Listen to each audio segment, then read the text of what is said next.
jsem úplně zapomněl, že tyhle ty brašny nejsou úplně vodě. Oni sice vypadají, ale skrz ten zip tam naprší, takže dneska jsem chrápal zase v mokrém spacáku, tak jdu aspoň někde zkusit sehnat nějaký odpadkový pytle a pak na to musím někde koupit nějakou pořádnou celtu. Není to žádná sláva, ale lepší než nic. Lepší než mokrý spacák.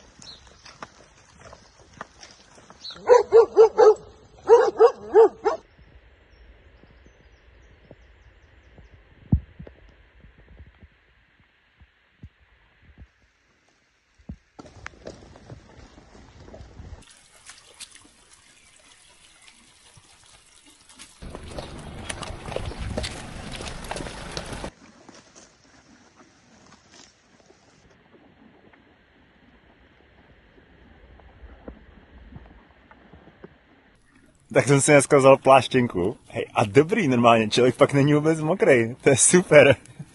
Objev roku. Ten život je stejně hezký, když se na vás holky smějou. Občas potkám pár, třeba holek, 2, a jedna se na mě usmívá a druhá se na mě kouká, jak by mě chtěla zabít. Jakože jedna vlastně si říká, ty hustý týpek, a druhá se nejspíš říká, co to je za Pimpulu. týrání zvířat. A já si vždycky říkám, že jak spolu takovýhle 2 lidi můžou žít prostě. Jak spolu můžou jít na nějakou pouť, to přece nejde. Vy jste byli šikovní, ty krása. Normálně ten pes nalítnul úplně až do nás, do vší rychlosti. Úplně nalítnul až na Maníska a Manísek, já tady nejsem, nech mě. Já se rvat nesmím. Hodně mě Manísek začíná překvapovat. Možná mu přestanu říkat Pimpula.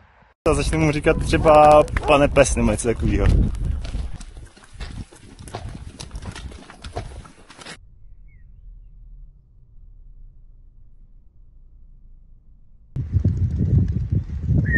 Pomalu. Oj.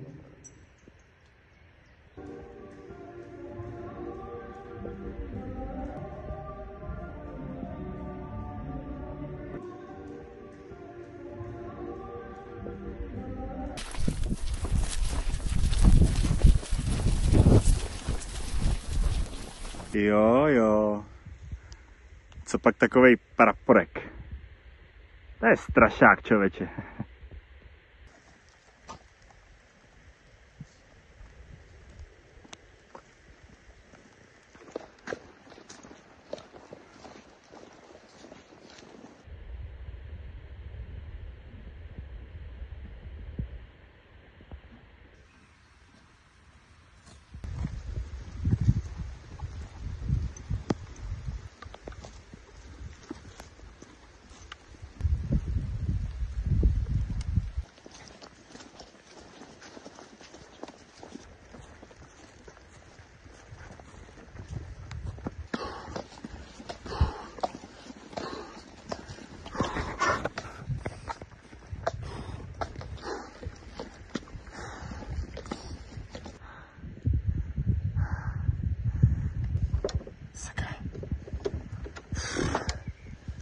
Super.